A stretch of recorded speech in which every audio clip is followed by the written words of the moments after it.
जनता अभी तक और खुद क्रिएटर्स बड़े हताश से थे कि ऐसे तो कुछ भी बंद कर देना है। क्या मैसेज जा रहा है? मैसेज सिंपल सा ये है कि सरकार नहीं चाहती है कि उसकी क्रिटिकल एनालिसिस कोई करे। जो क्रिटिकल एनालिसिस करेगा हम उसको नहीं बोलने देंगे।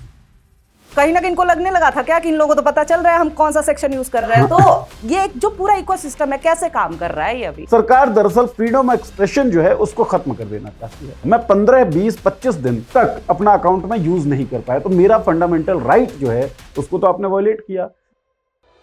मसला ये नहीं है कि पॉलिटिक्स का फेसबुक पेज बंद हो गया। मसला ये है कि फ्रीडम एक्सप्रेशन को लगातार कर्व किया जा रहा है। तो लड़ाई केवल पॉलिटिक्स की है ही नहीं, लड़ाई उन तमाम लोगों की है जो फ्रीडम ऑफ स्पीच को अपना अधिकार मानते हैं और उस अधिकार के तहत वो कुछ काम करना चाहते हैं। जैसे ही लगने लगा था और सब लोग यही बोल रहे थे कि जानबूझ के सरकार विरोध की आवाजों को दबा रही है, उसी समय पता चलता है कि तो समर्थन की भी आवाजों को दबाने लगे हैं। तो इनके साथ क्यों ऐसा हो रहा है? गुलाम अगर बनाया जाएगा ना तो गुलाम किसी एक व्यक्ति को नहीं बनाया जाएगा, गुलाम किसी एक विचारधारा को नहीं बनाया जाएगा, गुलाम किसी एक संस्थान को नहीं बनाया जाएगा। गुलाम तो सारे ही होंगे और जो सबसे बड़ा मंत्री होता है ना वो भी गुलाम ही होता है राजा का। कोई आदमी, कोई बेवकूफ आदमी कैसे अपनी नीचता को स्वीकार कर सकता है कि हम नीचे हो जाएंगे? आपको गुलाम बनना है या आजाद रहना है वो उनको तय करना पड़ेगा। क्या ये स्टेप जो है सरकार का, ये सबसे बड़ी गलती इनकी साबित होगी क्या?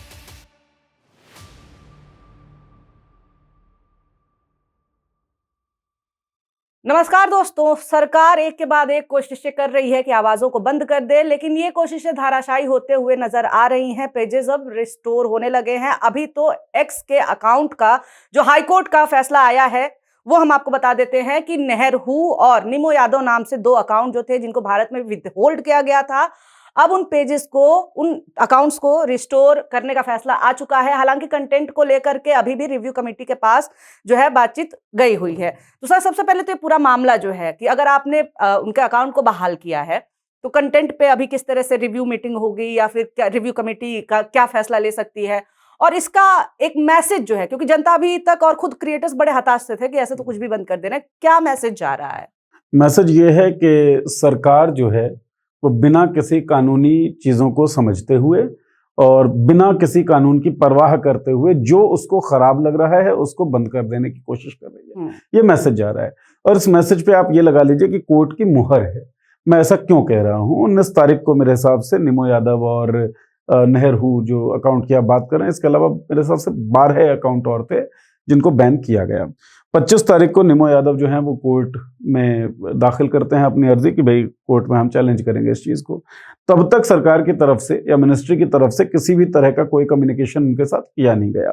4 अप्रैल को मेरे हिसाब से मिनिस्ट्री ने कम्युनिकेट किया है, पहली बार मेल भेजा है जब मामला कोर्ट में चला गया।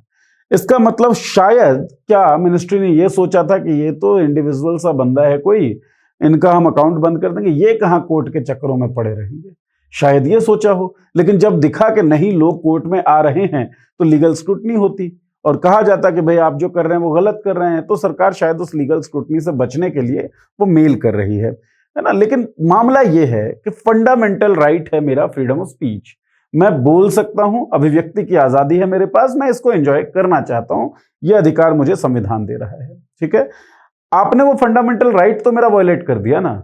मान लेते हैं मेरे किसी कंटेंट की वजह से किसी का डिफेमेशन हुआ, तो वो कंटेंट ब्लॉक करिए आप। ये क्या कि आप पूरे का पूरा अकाउंट ही ब्लॉक कर देंगे। और जो ट्विटर, जिस प्लेटफॉर्म की हम बात कर रहे हैं फिलहाल, एक्स अकाउंट जो ब्लॉक हुआ था, एक्स ने मिनिस्ट्री को यह बात लिखी हुई थी कि भाई जिन 12 अकाउंट्स को बंद करने की आदेश आप दे रहे हैं वो 69A के तहत बंद नहीं हो सकता है। मतलब ये गलत है, आर्बिट्रेरी है, मनमाना फैसला है, ये प्लेटफॉर्म कह रहा है। मतलब मैंने पिछले बार भी एक बात समझाई थी कि प्लेटफॉर्म जो है स्टोर कीपर जैसा है जिसमें तमाम जो कंपनियां हैं वो अपना सामान रख रही है। अब सरकार कह रही है कि इस सामान में दिक्कत है, सरकार ने एक नियम कायदा बनाया हुआ है। अब वो स्टोर कीपर कह रहा है कि नहीं भाई, इस सामान में दिक्कत नहीं है, आप गलत बात कर रहे हो, आप अपने ही नियम कायदे को जो है ब्रीच कर रहे हैं। ये एक्स ने कहा, लेकिन सरकार ने कोई उस पर कार्रवाई नहीं की। सुप्रीम कोर्ट कह रहा हूं, दिल्ली हाईकोर्ट में जब मामला गया तो हाईकोर्ट ने कहा है कि आप पूरे अकाउंट को विदहोल्ड नहीं कर सकते हैं, पूरे अकाउंट को बंद नहीं कर सकते हैं, रीस्टोर करिए पूरे अकाउंट को और इमीडिएटली करिए। तो तत्काल रूप से जो अकाउंट था पूरा वो रिस्टोर किया गया। मसला ये है कि एक तो जर्नलिज्म जिस तरीके से खंडित हुआ है, जिस तरीके से जर्नलिज्म का अवमूल्यन हुआ है, वो हम सब देख रहे हैं। टीवी मीडिया जो है वो कर नहीं रहा है। और रिपोर्टिंग जो है ना वो बहुत आसान या बहुत सस्ता काम है नहीं। रिपोर्टिंग के लिए संसाधन भी चाहिए, समय भी चाहिए, और संसाधन मैं कह रहा हूं तो पैसा इसमें सबसे बड़ी चीज है। तो बड़े हाउसेस जो हैं वो रिपोर्टिंग कर सकते थे, है ना। बड़े हाउसेस की, बड़े पत्रकारों की ये जिम्मेदारी थी कि वो लोग सवाल पूछें। उन लोगों के पटल से सवाल गायब हो गए, रिपोर्टिंग का कल्चर खत्म हो गया। तो कुछ लोग उठे जिन्हें लगा कि भाई मोबाइल लेकर भी मैं रिपोर्ट कर सकता हूं, और बहुत कम संसाधनों में वो काम करने लगे। और इस सीमा में कमेंट्री जो है वो भी अपनी एक जगह कमेंट्री ने भी बनाई, पॉलिटिकल कमेंट्री ने। हो सकता है कई बार आपको कोई बात किसी की डिफेमेटरी लग जाए, हालांकि ये भी बहुत वेग टर्म है, मतलब फिर तो आपको सारी चीज डिफेमेटरी लग जाएगी। जो चीज कैरवान ने छाप दिया वही चीज मुकेश मोहन वीडियो में कह रहे हैं, तो नितिन गडकरी साहब उन पर डिफेमेशन का केस लगा रहे हैं। और अमाउंट कितना, 50 करोड़ मेरे हिसाब से, 50 करोड़ का डिफेमेशन आप मुकेश मोहन के ऊपर लगा देते हैं एक वीडियो पर। तो ये तो वेगनेस है ही।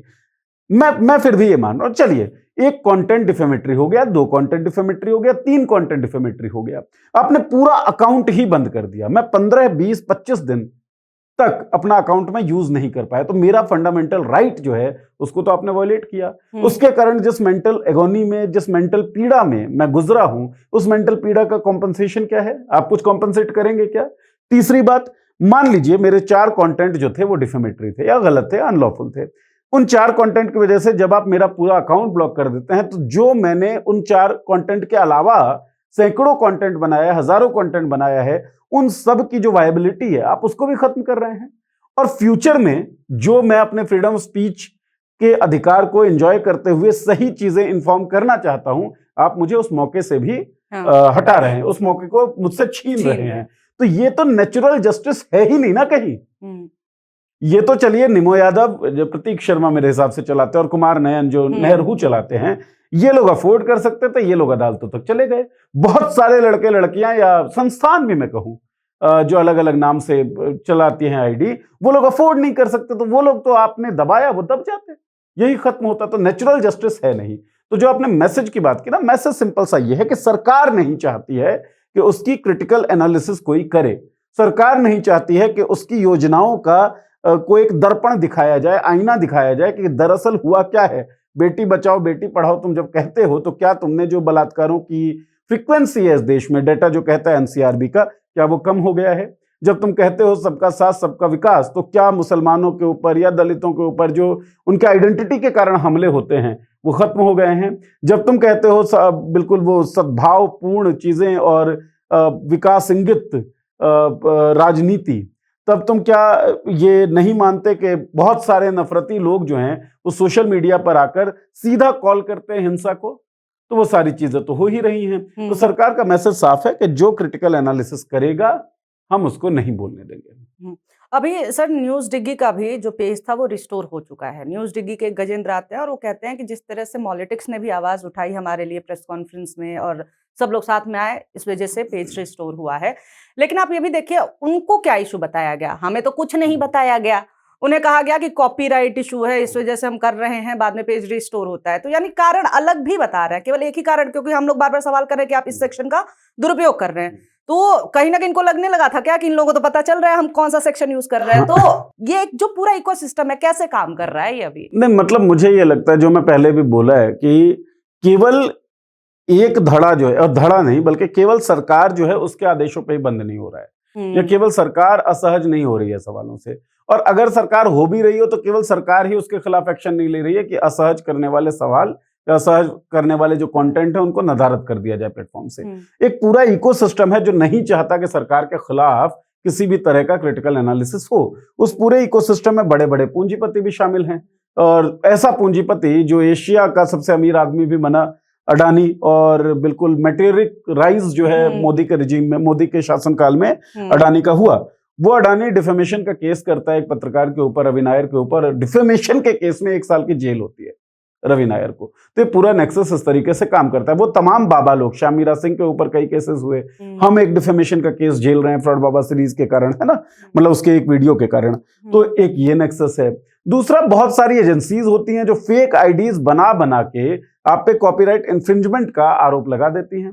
और जब मैं न्यूज डिग्गी, गजेंद्र, कल हम लोगों ने जो क्रिएटर्स मीट किया था उसमें केवल न्यूज डिग्गी नहीं बल्कि और भी कई लोग थे जिनके पास ये चीजें आई कि भाई आप कॉपीराइट इंफ्रिंजमेंट कर रहे हैं। लेकिन वो जो आईडी है, मेल आईडी, हॉटमेल की कोई आईडी दिखाई गई, वो क्लियर दिख रहा है कि ये स्पैम है। और उसके तहत मेटा का ही प्लेटफॉर्म है इंस्टाग्राम ने ये निर्णय ले लिया कि आप रिपीटेड कॉपीराइट इंफ्रिंजमेंट करने वाले व्यक्ति हैं, इसलिए हम आपके अकाउंट को ब्लॉक कर रहे हैं। तो ये डिसीजन अपेरेंटली मेटा ने लिया है, लेकिन मेटा के पास शिकायत जो है वो किसी स्पैम वाले मेल से गई है, जिस स्पैम वाले मेल से कम्युनिकेट करने पे कुछ निकल के आता नहीं है। और एक जो क्रिएटर थे, उनका नाम हम डिस्क्रिप्शन में डाल देंगे, अभी मुझे याद नहीं आ रहा है, उन्होंने बताया कि जिस आदमी के नाम से कॉपीराइट का मेल आया हुआ था, मृदुल तिवारी मेरे हिसाब से शायद वो नाम था, उन्होंने मृदुल तिवारी से बातचीत की, उनसे पूछा कि उनका नहीं भाई, हमारी तरफ से तो कोई कुछ भी नहीं गया है। अच्छा, तो ये है क्या मसला? कर कौन रहा है ये? एग्जैक्टली, मैं वही कह रहा हूँ, पूरा इकोसिस्टम है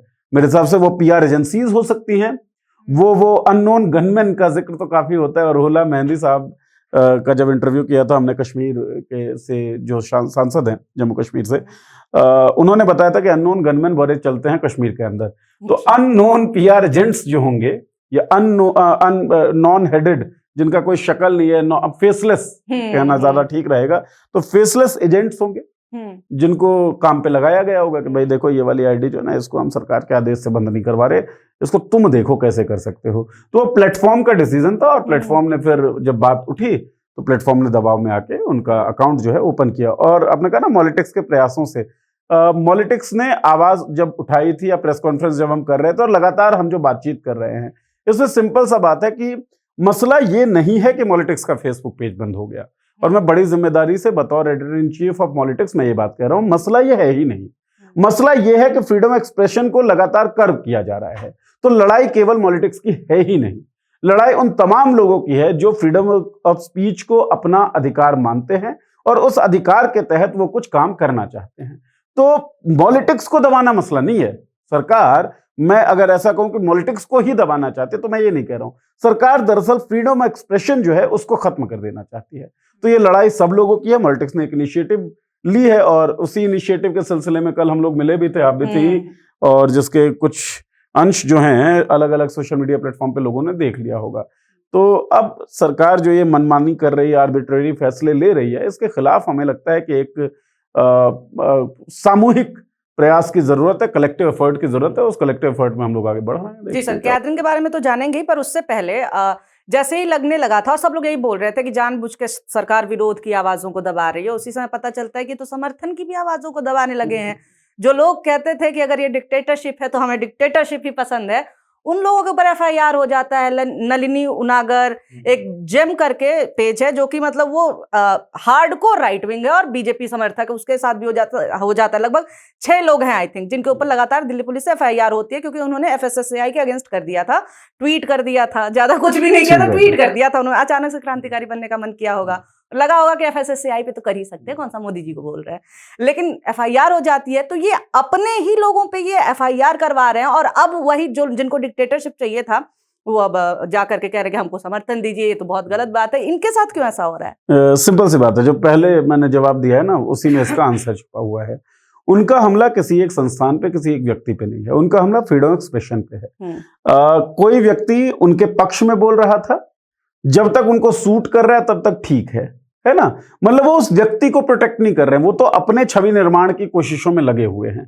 जैसे ही उनकी छवि धूल धूसरित होती दिखती है, और ये लोग भी फ्रीडम एक्सप्रेशन के अधिकार का प्रयोग करते हैं उनकी छवि को धूल धूसरित करने के लिए, तो कहते हैं निकलो भाई। उन लोगों से मतलब थोड़ी है, फ्रीडम एक्सप्रेशन से दिक्कत है, क्रिटिकल एनालिसिस से दिक्कत है। और दूसरी बात, जिन फोर्सेस की आपने बात की, जिन नामों को आपने लिया ना, इनका पूरा ट्रैक रिकॉर्ड देखेंगे तो मुझे ये कहने में भी कोई हिचक नहीं है कि बिल्कुल हो सकता है एफएसआई पे जो उन्होंने किया है, जो उन्होंने बात बोली है, वो बात बिल्कुल वाजिब है। मतलब मैं एक एक्सपर्ट से बात कर रहा था, उसने कहा कि जितना पनीर इंडिया खा रहा है, इतना पनीर तो पैदा किया ही नहीं जा सकता है, तो फेकनेस होगा। और बहुत सारे रिपोर्ट जो हैं वो बताते हैं कि किस तरीके से अंडे डुप्लीकेट प्लास्टिक के अंडे गुड़गांव के अंदर भी पकड़े गए थे कुछ महीनों पहले, है ना।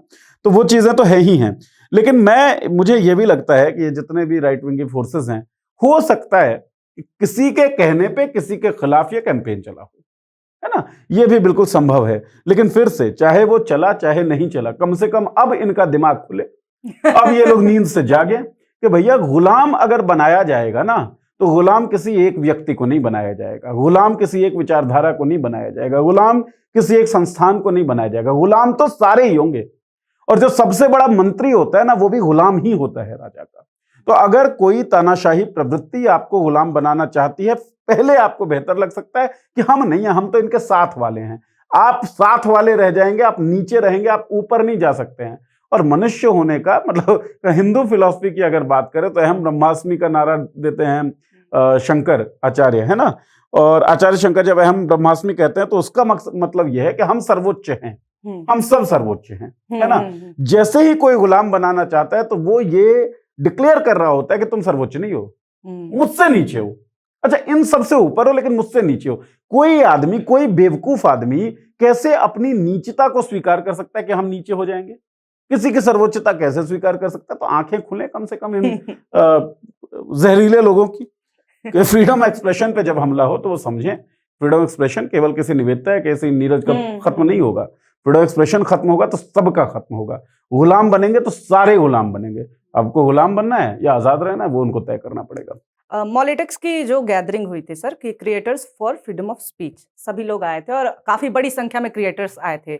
आपको क्या लगा, इतने सारे लोग ने और सबने अपनी अपनी बातें रखी, आप क्या मतलब पब्लिक को आप संक्षेप में बताएंगे, क्योंकि वो पूरा वीडियो आपके सामने होगी, पर पहले मैं चाहती हूँ कि आप बता दें कि आखिर कुछ तो कॉमन फैक्टर रहा होगा जिसकी वजह से ये लोग इकट्ठा हुए हैं। ये लोग कह क्या रहे हैं, चाहते क्या हैं, या फिर ऐसे ही झूठ में पगला गया अचानक से? मैं सबसे कॉमन फैक्टर केवल ये था कि रैशनल थिंकिंग थी सभी लोगों के मन में, और सभी लोगों में एक सर्वोच्चता का भाव था कि हम सब लोग सर्वोच्च हैं, हम इस देश के मालिक हैं, इस लोकतंत्र के मालिक हम हैं, क्योंकि हम लोग हैं, क्योंकि हम नागरिक हैं। हम किसी का गुलाम बनकर, किसी के अंधभक्त बनकर काम नहीं कर सकते हैं। तमाम लोग जितने भी आए थे, कॉमन पॉइंट की जो आप बात कर रही हैं, उनमें कॉमन क्या था कि जितने भी ये फ्रॉडमैन हैं, जो अपने आप को गॉडमैन कहते हैं, ये जो नॉन साइंटिफिक टेम्पर को बढ़ाते हैं, अवैज्ञानिकता को बढ़ाते हैं, उनके मुखालफत में सब लोग खड़े थे। तो कई लोग तो मतलब 2-4 क्रिएटर्स तो ऐसे थे जिन्होंने उस तरह के वीडियोस देखे, उनका नहीं भाई ये तो बड़ा मतलब जहर है, इसको तो काटना ही पड़ेगा। ठीक है, 1-2 क्रिएटर ऐसे थे जिन्होंने अपनी जर्नी बताई, कैसे शुरू किया कि वो किसी ढाबे या होटल या किसी दुकान में थे, और एक छोटी समझे जाने वाली जाति का लड़का जो था, उससे बड़ी समझे जाने वाली जाति का एक बुजुर्ग जो है सामान लेने से मना कर देता है। उसको लगा ये क्यों भाई, और ये दिल्ली में, गांव में तो चलिए सुन लेते थे कि जातिवाद है, दिल्ली जैसे मेट्रोपॉलिटन शहर में भी जातिवाद है, तो उस चीज ने उसको स्ट्राइक किया और वो कंटेंट क्रिएशन के राह पर आ गया। कई लोग ऐसे थे जो अलग अलग नौकरियां कर रहे हैं, लेकिन उनको लगता है कि अगर कुछ गड़बड़ी है तो सरकार से सवाल पूछा जाना चाहिए। और सब लोगों में एक मत तो था ही कि जिस 4th पिलर की जिम्मेदारी थी सरकार से सवाल पूछना, सरकार की नीतियों का क्रिटिकल एनालिसिस करना, वो 4th पिलर तो रेंग रहा है। तो भाई सवाल पूछेगा कौन? सवाल नहीं पूछे जाएंगे तब तो हम गुलाम बन जाएंगे। कोई गुलाम नहीं बनना चाहता था, तो आजाद नागरिकों का एक समूह जो है कल इकट्ठा हुआ था। तो वही कॉमन पॉइंट था कि सारे आजाद थे, गुलाम कोई नहीं था, ना मानसिक रूप से, ना आत्मिक रूप से, न शारीरिक रूप से। अच्छा सर, मुझे एक चीज, कल जितने भी लोगों की बातें सुनी मैंने, मुझे एक चीज नजर आया कि एक जो इलीट पत्रकारिता है, इलीट जर्नलिज्म, अगर हम जर्नलिज्म कहें उसको, तो उस पे तो अब खतरा मंडराने लगा है। क्योंकि कई लोगों ने कहा कि भाई पत्रकार होने का मतलब ये नहीं कि आपके पास डिग्री हो। कोई भी नागरिक अगर फोन उठा करके कह रहा है कि मेरे गली में देखो ये सड़क नहीं बनी हुई, तो पत्रकार है। तो क्या ये जो इलीट जर्नलिस्ट हैं जो टीवी पे बैठे हुए हैं, वो एक ही टाइप का सूट बूट, एक ही तरीका बैठने का, उनको भी थोड़ा चेतने का समय आ गया, चिताने का? क्योंकि अब देखिए ना, इन लोगों सब सन्नाटा, कोई नहीं, कोई दिक्कत ही नहीं है, सब अपना बढ़िया चल रहा है इनका। मैं इसमें ना दोनों पहलू देखता हूं, और मुझे लगता है आज ऑडियंस जो है शायद कमेंट में थोड़ा बहुत ट्रोल करे मुझे, कि चेतना ना अब भी मैं कहता हूं कि बड़े लोगों को चाहिए, जो इस इंडस्ट्री के बहुत बड़े लोग हैं। और मैंने पहले सवाल के जवाब में निवेदिता कहा था, आपने रिपोर्टिंग कर चुकी हैं, है ना, कि रिपोर्टिंग जो है वो कोई आसान चीज नहीं है और बहुत सस्ती चीज नहीं है। रिपोर्टिंग समय भी मांगता है और संसाधन भी बहुत सारा मांगता है। ये बात जरूर है कि हमारे इंडस्ट्री के जो बड़े थे उनमें एक बहुत बड़ा तबका इतना जहरीला, इतना नफरती, इतना लोभी, इतना लालची हो गया कि उन्होंने पूरे इंडस्ट्री की पैर तोड़ दी, नींव तोड़ के रख दी। इसीलिए हर व्यक्ति को पत्रकार बनना पड़ा, और इसीलिए हर व्यक्ति को लगता है कि हम पत्रकार हैं। लेकिन आप समझिए कि मान लीजिए हमारी गली में, हमारे आसपास कोई दिक्कत है, उस दिक्कत को हमने दिखा दिया, लेकिन सारे लोग इतने ट्रेंड नहीं होते हैं कि वो सारे पक्षों को ढंग से दिखा पाएं। कई बार ऐसा होता है, मतलब कई बार ऐसी घटनाएं हमने देखी हैं, ऐसी खबरें देखी हैं जब मिस रिपोर्टिंग हो गई है। वो इंटेंशनल मिस रिपोर्टिंग नहीं है, लेकिन क्योंकि ट्रेनिंग का अभाव है, सारे लोग मतलब रिपोर्टर होना या पत्रकार होना कुछ तो अलग है ना, मतलब इस बात को तो हम मानते हैं, है ना। और ये मानते हुए ये भी मानते हैं कि हर व्यक्ति पत्रकार है फिलहाल, क्योंकि हमारे इंडस्ट्री के लोभी लालची बड़ों ने खराब कर दिया पूरे इंडस्ट्री को। तो चेतना मुझे लगता है कि उन लोगों का ज्यादा जरूरी है, ताकि ये इंडस्ट्री जो है ना खत्म ना हो जाए। इस इंडस्ट्री का जो एक एडिटोरियल चेक होता था, इस इंडस्ट्री में जो पत्रकार होने के नाते जितना ज्ञानवान आपको होना चाहिए, वो सब चीजें खत्म ना हो जाएं धीरे धीरे, क्योंकि एक नकारात्मक और एक नेगेटिव एस्पेक्ट भी तो है ही है कि शायद मतलब होता है ना कि मान लीजिए कहीं पे लड़ाई हुआ, ठीक है, आप जब गए आपने दोनों पक्षों की बात की, वो लड़ाई प्रशासन क्यों नहीं रोक पाया, आपने प्रशासन से भी बात की। अब क्या हो रहा है कि लड़ाई तो आप दिखा देंगे लेकिन और पक्ष आप नहीं दिखा पाएंगे। दो कारण है इसके, एक तो ट्रेनिंग का अभाव है, पता ही नहीं है कि सारे पक्ष दिखाने पड़ेंगे, प्रशासन का भी हमको जो उनका कहना है वो भी हमको लेना पड़ेगा, उनसे किस तरीके के सवाल पूछने हैं हमें, केवल वो कह दें हम चुप हो जाए ऐसा ना हो जाए, है ना। तो ट्रेनिंग का अभाव है। दूसरा रिसोर्सेज का अभाव है, पहुंच नहीं है आपकी। आप तो एक मोबाइल लेकर रिपोर्ट करने जा रहे हैं, कोई बड़ा आईजी डीआईजी जो है या कलेक्टर जो है आपको नहीं देगा बाइट, सेठेगा ही नहीं आपको। सही बात। तो दिक्कत तो हो सकती है। तो मुझे लगता है इंडस्ट्री के वो कुछ लोग कम से कम ये नलिनी उनागर वाले एग्जाम्पल से सीख लें कि नलिनी उनागर कितना भी जहर फैलाती रही सत्ता के इशारे पर, उनके खिलाफ भी एफआईआर हो गया। तो ये जितने बड़े बड़े तीसमारखा पत्रकार हैं ना, वो समझें कि भाई आप रेंगिए लेटिए कुछ भी करिए, आप उनके लॉयलिस्ट बनने का नाटक करते रहिए, वो आपके लॉयलिस्ट नहीं है। उनको आपके एक्सप्रेशन से खतरा है। जिस दिन आप अपने आप को एक्सप्रेस करने लगेंगे उस दिन आप मार दिए जाएंगे, उस दिन आपकी जुबान को दबा दिया जाएगा। तो ये बड़े लोग चेते, ताकि इंडस्ट्री, ताकि रिपोर्टिंग, ताकि पत्रकारिता बची रहे। मुझे लगता है ये बहुत जरूरी है। ये पहले लिखो फिको पेन आता था, मतलब यही पेन था, यूज एंड थ्रो पेन जिसको कहते थे। तो आजकल ये लोग भी सब लोग हाँ, लिखो फेंको पत्रकार हैं, लिखो फेंको पत्रकार हैं ये लोग। अच्छा सर, आप देखिए कि कोई एक एज ग्रुप नहीं था, जितने भी क्रिएटर्स आए हुए थे, 14 साल के अश्वमीत भी आए हुए थे। अब आप देखिए वो कितना स्वीट सा प्यारा सा बच्चा दिख रहा है, और वो कह रहे हैं कि मुझे पढ़ने का बहुत शौक है, तो मैं किताबों के साथ भी फोटो वोटो डालता हूँ। मैंने क्योंकि मीन कैंप जो किताब है हिटलर की, मेरा संघर्ष, उसका मैंने फोटो डाल दिया, लोगों ने कमेंट में किसी और से कंपेयर किया और मेरे ऊपर हो गया एफआईआर वगैरह। तो वो बच्चा लखनऊ से आता है, ठीक है, बाकी लोग भी आए अलग अलग एज ग्रुप के। जो लोग क्रिएटर्स क्या करते हैं कि कैमरे पे अपनी बातें रखते हैं, वो लोग अब कहीं ना कहीं कह रहे हैं कि यार इतनी बात अगर बढ़ गई, आप इतना परेशान करोगे, अगर सड़क पे भी आना पड़ा तुम सड़क पे भी आएंगे, आप प्रोटेस्ट भी करेंगे। तो ये कहना कि सरकार ने कॉर्नर में अगर ढकेल दिया है तो लोग तो पुशबैक करेंगे ही। तो इसीलिए मुझे तो ये लग रहा है कि ये सबसे बड़ी गलती की है इन्होंने। तो क्या ये स्टेप जो है सरकार का, ये सबसे बड़ी गलती इनकी साबित होगी क्या? 100% होगी। मतलब सिंपल सा उसूल है ना, मतलब थर्ड लॉ जो है न्यूटन का, वो आप देखिए, आप स्प्रिंग को दबाएंगे उसी फोर्स से स्प्रिंग जो है वापस आएगा।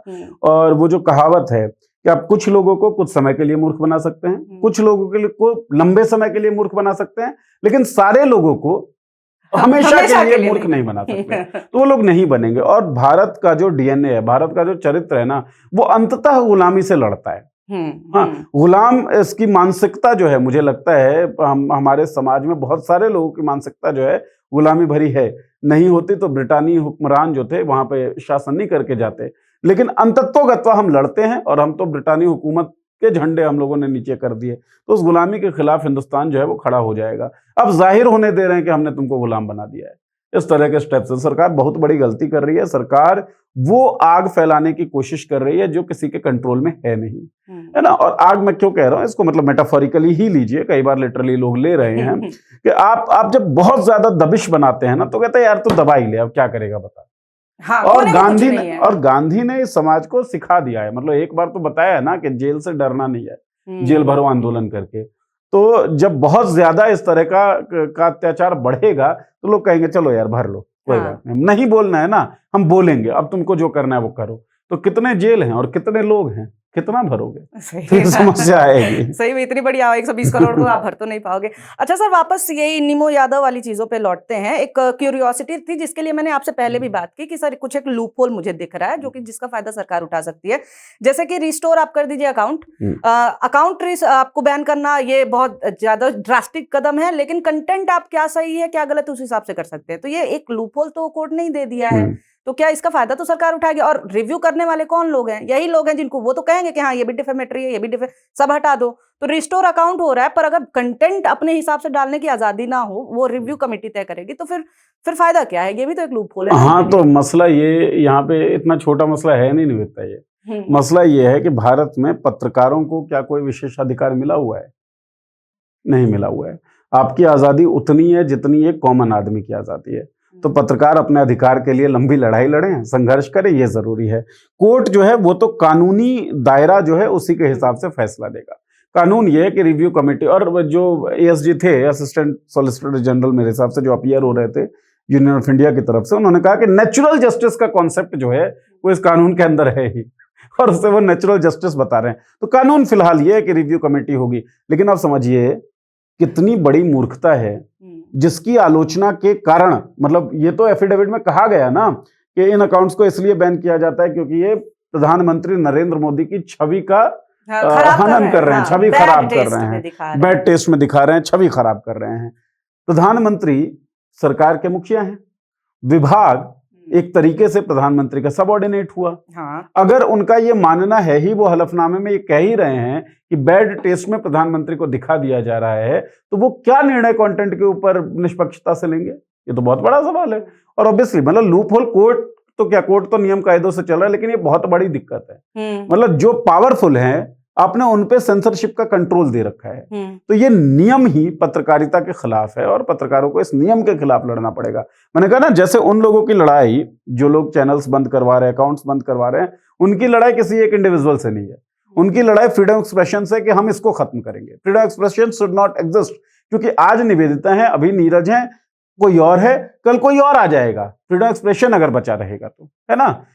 नीरज के जाने से या किसी एक संस्थान के जाने से, किसी एक पत्रकार के जाने से फ्रीडम एक्सप्रेशन खत्म नहीं हो जाएगा, इसलिए वो फ्रीडम एक्सप्रेशन पे हमला कर रहे हैं। इसी तरीके से हमें व्यक्तिगत हमला ना करके उस नियम पे हमला करना चाहिए। ये नियम गड़बड़ है, ये नियम हमें पत्रकारिता नहीं करना दे रहा है। मतलब जालिम जो है आप उसी पे मुंसिफी डाल रहे हैं, तो ये तो बड़ा गड़बड़ मामला है। तो इस नियम के खिलाफ पत्रकार, ये जो लॉबी है और जो सिविल सिटीजन्स हैं, है ना, उनको भी आगे आना चाहिए कि भाई ये नियम गड़बड़ है, ये नियम जो है वो पत्रकारों को पत्रकारिता करने से रोकेगी। यानी कि इसको हम एक फौरी जीत के तौर पे ही लें कि हमारा अकाउंट रिस्टोर हो रहा है, कोर्ट ने बोल तो दिया है, लेकिन लड़ाई जो है वो अभी काफी लंबी है। क्योंकि अब देखिए सरकार लगातार प्रयास कर ही रही है कि एक एक करके आवाजें बंद होती जाएं, लेकिन अब धीरे धीरे चीजें थोड़ी बहुत ठीक होते हुए दिख रही हैं। हालांकि इस पे बहुत कुछ नहीं होना है, संघर्ष काफी लंबा है। और इसी के साथ हम लोग जो है अंत की तरफ बढ़ते हैं, विदाई लेते हैं जनता से, ये कहते हुए कि भले ही कितना माहौल कितना भी दबाया जाए, हम लोग तो काम करते ही रहेंगे, ऐसे ही आग में फूल खिलाते रहेंगे, ऐसे ही जब बातें होंगी कि बोलना नहीं है, हम पत्रकारिता करते रहेंगे। और इसके लिए आपके सपोर्ट की बहुत जरूरत है। जनता कैसे सपोर्ट करेगी? तो सब्सक्राइब करके सपोर्ट करती है। आप देख रहे हैं, सब्सक्राइब कर दीजिए, यही सबसे बड़ी मदद है आपकी तरफ से, यही आपका सबसे बड़ा सपोर्ट है।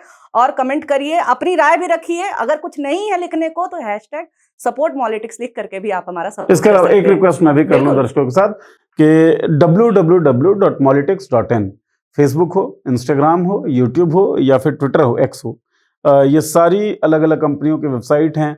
politics.in हमारा अपना वेबसाइट है जिसके ऊपर हम ये सारी चीजें जो YouTube पे कर रहे हैं वो वहां पर भी कर रहे हैं, करने वाले हैं, करने लगेंगे। तो आप लोगों से गुजारिश है कि politics.in वेबसाइट पे जरूर जाएं। Politics जो एप्लीकेशन है उसे आप डाउनलोड करें, इंस्टॉल करें और बी आर बीटा यूजर्स, है ना, चेक करिए क्या लग रहा है आपको कि क्या समझ में आया, क्या समझ में नहीं आया। कोई सवाल अगर है वो सवाल पूछिए ताकि हम इस एप्लीकेशन के प्रचार प्रसार को कर सकें। इस एप्लीकेशन का एकमात्र मकसद है फ्रीडम एक्सप्रेशन को अपहोल्ड करना। आपको ग्राउंड पे, धरातल पे जो सच्चाई दिख रही है वो सच्चाई आप वहां लिखिए। हमारी टीम जो है, पॉलिटिक्स की टीम जो है, उस सच्चाई को पूरी तरीके से ग्राउंड रिपोर्टिंग करके दिखाएगी कि असलियत क्या है। तो do download politics from Google play store. Apple चलाते हैं तो जो आपका ऐप स्टोर है उससे डाउनलोड कर सकते हैं, और अगर डेस्कटॉप पे देख रहे हैं तो भाई politics.in ये URL है। सब्सक्राइब करना नहीं भूलना है। बहुत शुक्रिया वीडियो देखने के लिए, धन्यवाद।